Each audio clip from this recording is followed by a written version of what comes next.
ورحمۃ اللہ وبرکاتہ۔ چلیں اسے کنپلیٹ کرتے ہیں ہم لوگ اپنے لیسن کو انشاءاللہ تعالی۔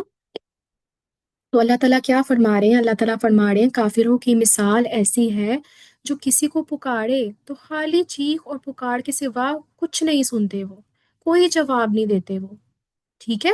تو ان کے جو دیوی دیوتا ہیں جو ان کو پوجا جاتا ہے، اگر یا کسی کو قبروں میں ہم جا کے نعوذ باللہ اگر کوئی لوگ جاتے ہیں ان کے آگے ہاتھ پھیلا کے دعائیں مانگتے ہیں، آپ مجھے بتائیں کیا وہ جواب دیتے ہیں؟ لاجیکلی سوچا کریں، کوئی انسان مرنے کے بعد آپ کے کیا کام آ سکتا ہے؟ اور کچھ لوگ کہتے ہیں کہ ہم ان سے مانگ نہیں رہے، بس ہم ان کو وسیلہ بنا رہے ہیں۔ تو کیوں آپ وسیلہ بنا رہے ہیں؟ اللہ تعالیٰ کو آپ سے بات کرنے کے لیے یا آپ کو اللہ تعالیٰ سے بات کرنے کے لیے، آپ کو اللہ سے بات کرنے کے لیے کوئی وسیلہ چاہیے؟ قرآن مجید میں اللہ کیا فرماتے ہیں؟ وَإِذَا سَأَلَكَ عِبَادِي أَنِّي فَإِنِّي قَرِيب، جب میرا بندہ مجھے بلاتا ہے میں اس کے پاس ہوتا ہوں۔ اللہ تعالیٰ تو آپ کی بات ڈائریکٹ سن رہے ہیں، تو آپ کو وسیلہ بنانے کی ضرورت نہیں ہے، ٹھیک ہے؟ ڈائریکٹ اللہ سے کانٹیکٹ ہوتا ہے ہمارا۔ ہر نماز اللہ تعالیٰ نے کیوں نماز بنائی ہے؟ تاکہ ہم ڈیلی اللہ سے 5 وقت جا کے خود بات کریں، خود اپنا مسئلہ بتائیں۔ ایاک نعبد و ایاک نستعین، اللہ ہم صرف تیری عبادت کرتے ہیں، صرف تجھی سے مانگتے ہیں۔ اہدنا الصراط المستقیم، اللہ مجھے رستہ دکھا، ہدایت کا رستہ۔ تو اس رستے میں نا ہر رستہ آ جاتا ہے۔ کہتے ہیں ایک نماز سے دوسری نماز کے بیچ میں آپ کا کوئی مسئلہ ہوتا ہے نا، اور جب آپ نماز پڑھتے ہیں اور اس سوچ کے ساتھ پڑھتے ہیں اللہ مجھے رستہ دکھا، تو اللہ تعالیٰ رستہ دکھا دیتے ہیں، رستہ بنا دیتے ہیں۔ ہم مانگتے ہی نہیں ہیں، ہمارے میں مانگنے کی کمی ہے۔ تو کافروں کی تو بہت بری مثال ہے، تو کافر ہوں یا کوئی بھی انسان اگر آج ایسا کر رہا ہے تو وہ غلط کر رہا ہے، ٹھیک ہے؟ چرواہے کی مثال ہے۔ یا ایہا الذین آمنوا کلوا من طیبات ما رزقناکم واشکروا للہ ان کنتم ایاہ تعبدون۔ اور اے ایمان والو، ہماری دی ہوئی چیزوں میں سے صاف ستھری ہوئی چیزیں کھاؤ اور اللہ کا شکر ادا کرو، اور اگر تم اسی کی عبادت کرتے ہو، ٹھیک ہے؟ سبحان اللہ۔ پھر اللہ تعالیٰ نے کھانے کا حکم دے دیا، تو کھانا بھی عبادت ہے، لیکن کون سا کھانا؟ طیبات، پاکیزہ، صاف ستھرا، حلال رزق۔ دوبارہ میں آپ لوگوں کو بتا دوں، وہ رزق جو حلال بھی ہو اور حلال کمائی سے کمایا گیا ہو، صاف ستھرا، غلیظ نہ ہو، بدبودار نہیں ہو اور گلا سڑا نہ ہو، اس کو کہتے ہیں طیب رزق، ٹھیک ہے؟ جس سے آپ کی صحت کو نقصان نہ پہنچے۔ کیوں؟ کیونکہ کھانا پینا بھی ہماری صحت کو، ہماری عبادات کو بہت متاثر کرتا ہے۔ دیکھیے میں نے آپ کو ابھی تھوڑی دیر پہلے بھی بتایا، اگر ہم بیمار ہوں گے تو ہمارا عبادت میں بھی دل نہیں لگے گا نا، انرجی نہیں ہوگی، لو فیل کریں گے، تو آپ سے نہ سنا جائے گا، نہ بولا جائے گا، نہ پڑھا جائے گا۔ تو یہی ہوتا ہے ہمارے حالات جب ڈائٹ اچھی نہیں ہوتی۔ تو اگر ہم اللہ کا حکم مانیں، اللہ کی باتوں پہ عمل کریں، اچھا اچھا رزق کھائیں، صاف ستھرا رزق کھائیں، تو پھر کیا ہوتا ہے؟ الحمدللہ ہم میں طاقت ہوتی ہے، انرجی رہتی ہے، اور ہم اچھے اچھے کام بھی کرتے ہیں۔ اور کھا کے کیا کرنا ہے؟ اللہ کا شکر ادا کرنا ہے۔ پھر ہوگا عبادت کا حق ادا۔ شکر کیسے کرنا ہے؟ زبان سے، دل سے، عمل سے، ٹھیک ہے؟ ان کنتم ایاہ تعبدون، اگر تم اس کی عبادت کرتے ہو تو یہ سارے کام کرنے ہیں۔ عبادت کا یہ حق ادا کرنا ہے کہ آپ پاکیزہ رزق کھائیں، اللہ کا شکر ادا کریں، عبادات کریں۔ انما حرم علیکم المیتۃ والدم ولحم الخنزیر وما اہل بہ لغیر اللہ فمن اضطر غیر باغ ولا عاد فلا اثم علیہ ان اللہ غفور الرحیم۔ اللہ تعالیٰ نے تم پر صرف مردار اور خون اور سور کا گوشت اور وہ جانور حرام کیے ہیں جس کے ذبح کے وقت غیر اللہ کا نام بلند کیا گیا ہو، ہے؟ تو جو مجبور ہو جائے، حالانکہ وہ خواہش نہ رکھنے والا ہو اور نہ وہ ضرورت سے آگے بڑھنے والا ہو، تو اس پر کوئی گناہ نہیں۔ بے شک اللہ بخشنے والا مہربان ہے۔ کیا کیا چیزیں اللہ نے حرام کی ہیں؟ مردار، ٹھیک ہے؟ مردار کیا چیز ہوگی؟ مردار وہ چیز ہوگی، وہ جانور یا وہ ایسی چیز جو ذبح نہیں کیا پراپر طریقے سے، شرعی طریقے سے، وہ گر کر مر گیا یا نیچرل ڈیتھ مر گیا، یا کسی جانور نے اس پہ حملہ کیا تو اس کی ڈیتھ ہو گئی، ٹھیک ہے؟ اس کو شرعی طریقے سے آپ نے ذبح نہیں کیا تو وہ حرام ہے، ٹھیک ہے؟ لیکن مچھلی حلال ہے ہمارے اوپر، ٹھیک ہے؟ یہ حدیث سے ہمیں پتہ چلتا ہے، ٹھیک ہو گیا؟ اور خون حرام، یعنی کہ جو خون، جو بہتا ہوا خون، وہ حرام ہے ہمارے اوپر۔ اچھا آپ لوگ صرف 2 منٹ ویٹ کریں، مجھے نا ایک کام ہے، باہر کوئی آیا اور میں اکیلی ہوں گھر پہ، تو میں ذرا دروازہ کھول دوں، ٹھیک ہے؟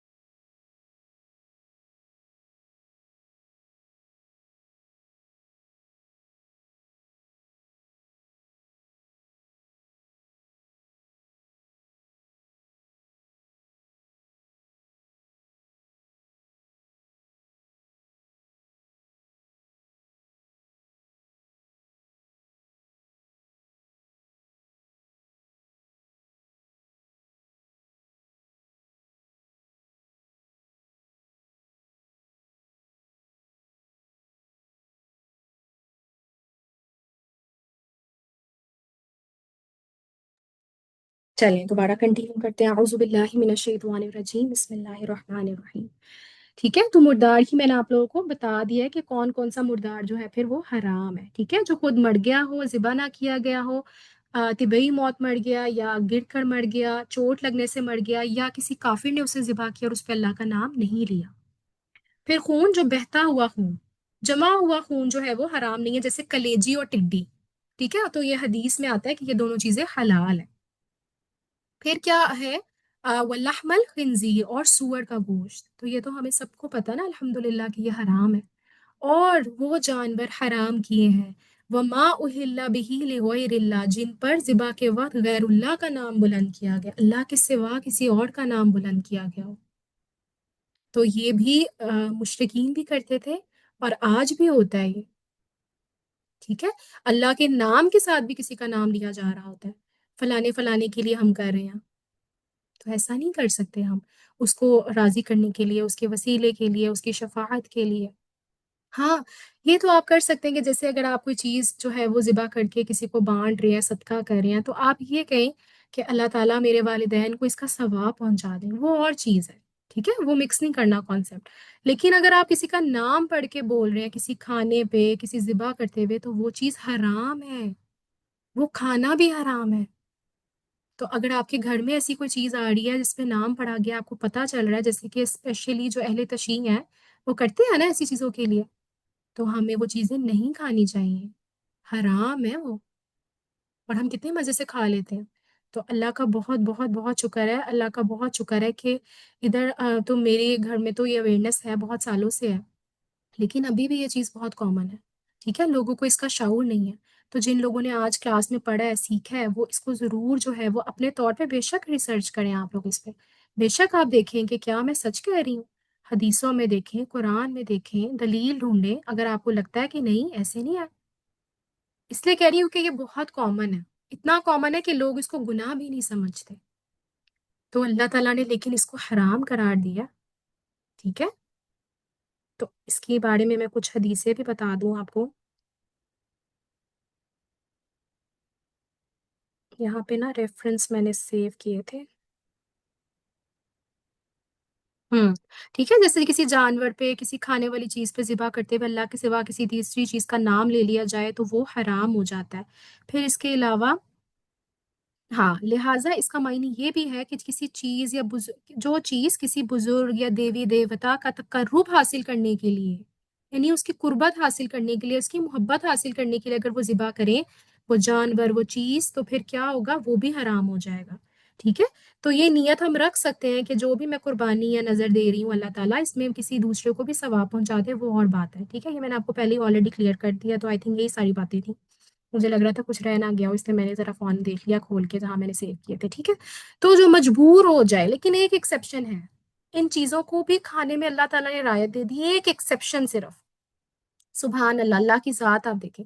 تو جو مجبور ہو جائے کس صورت میں؟ حالانکہ وہ خواہش نہیں رکھنے والا، یعنی کہ وہ انسان کھانا نہیں چاہ رہا یہ چیزیں، اس کے دل میں طلب نہیں ہے، لیکن اور اس کو جو ہے وہ ضرورت سے آگے بھی نہ بڑھے، اس کو کھانا پڑے لیکن وہ ضرورت سے آگے نہ بڑھے، اور اس کا دل نہیں مان رہا لیکن اس کو کھانا پڑ رہا ہے، کس صورت میں یہ دیکھ لیں. تو اس پر کوئی گناہ نہیں، بے شک اللہ بخشنے والا مہربان ہے. تو کیسی صورت ہوگی؟ جیسے کہ اگر کوئی انسان کہیں پھنس گیا کسی جنگل میں، کسی ایسے دشمن قوم کے پاس کہ وہاں جان جانے کا خدشہ ہے، مرنے کا خدشہ ہے، اور کھانے کے لیے کچھ بھی موجود نہیں ہے، صرف ان تین چار چیزوں میں سے کوئی چیز موجود ہے. تو اب اس کو پتا ہے کہ وہ خواہش تو نہیں رکھتا، اس کا دل تو نہیں کر رہا کھانے کا، لیکن وہ اپنی جان بچانے کے لیے اگر تھوڑا سا کھا لے کہ صرف اس کا پیٹ اتنا ہو جائے کہ چلو اس کی ڈیتھ نہ ہو یا وہ مرے نہ، تو پھر وہ کھا سکتا ہے. ٹھیک ہے، یا اس کی بیماری نہ بڑھے. تو صرف صرف صرف ان چیزوں میں یہ کھانا جائز ہے، ضرورت کے تحت تھوڑا سا، وہ بھی زیادہ نہیں، پیٹ بھر کے نہیں کہ چلو اب میں کھا ہی رہا ہوں تو پیٹ بھر کے کھا لوں. جیسے کچھ لوگ باہر کے ملکوں میں نے دیکھا، پاکستانی جا کے کہتے ہیں ہم یہاں سب کچھ کھا لیتے ہیں، اب ہم نہیں سوچتے اتنا. اور یہ بھی بڑا کامن ہے. اس دن ہی پتہ نہیں مجھے کون بتا رہا تھا، مجھے اب یاد نہیں آ رہا، لیکن مجھے کسی نے بات بتائی ہے کہ وہ کہتے ہیں ہم تو سوچتے ہی نہیں، ہم کھا لیتے ہیں، اللہ معاف کرے. اب وہاں تو کوئی موت کا خدشہ نہیں ہوتا نا، باہر کی کنٹریز میں یہ تھوڑی ہے کہ اگر آپ حرام نہیں کھائیں گے تو آپ کی ڈیتھ ہو جائے گی. ایسا تو نہیں ہے، ہر چیز آپشن اویلیبل، آپ گھر میں بنا کے کھا سکتے ہیں.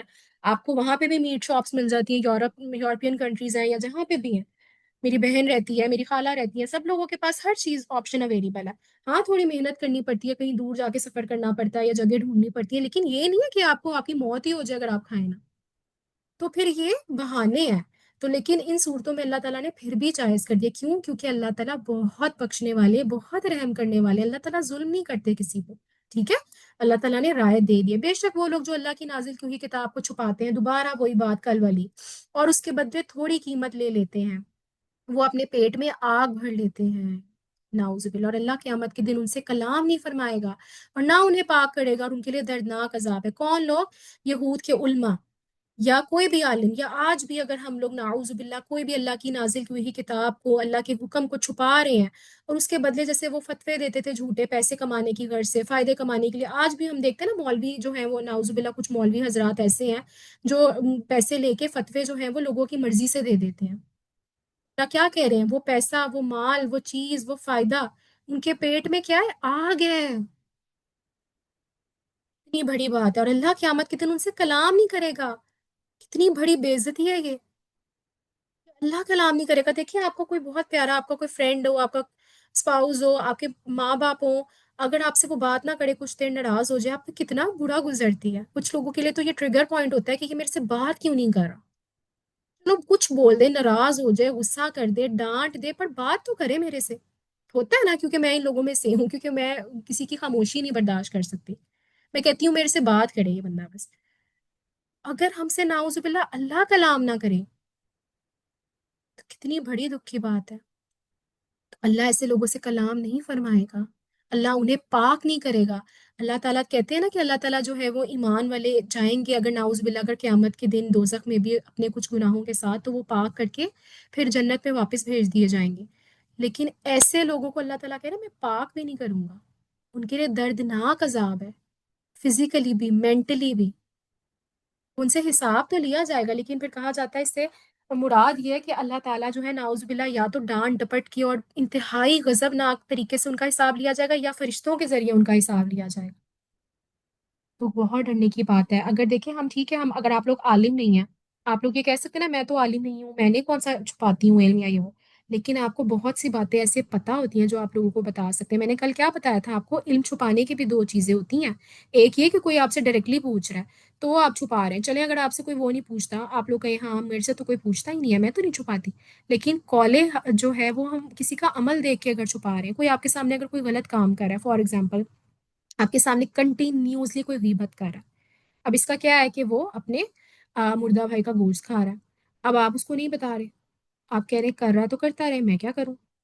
تو یہ بھی گناہ ہے. روکا کریں.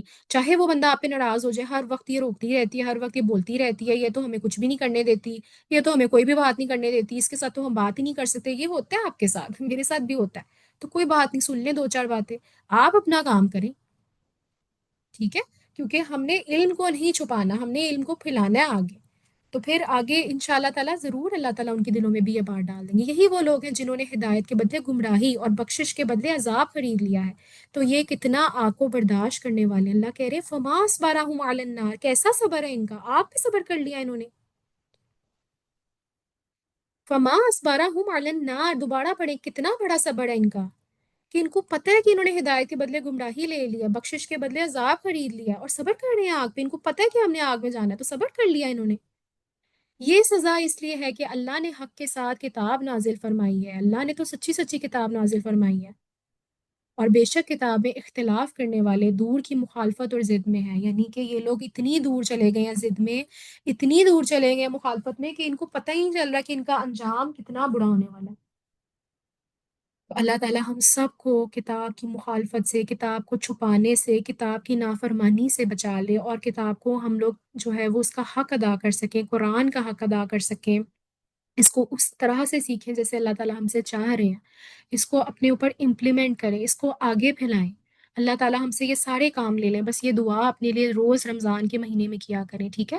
اللہ تعالیٰ ہماری تمام حاجات کو قبول فرمائے. اب آپ لوگ دیکھیں، پوچھیں اس ٹاپک سے ریلیٹڈ اگر آپ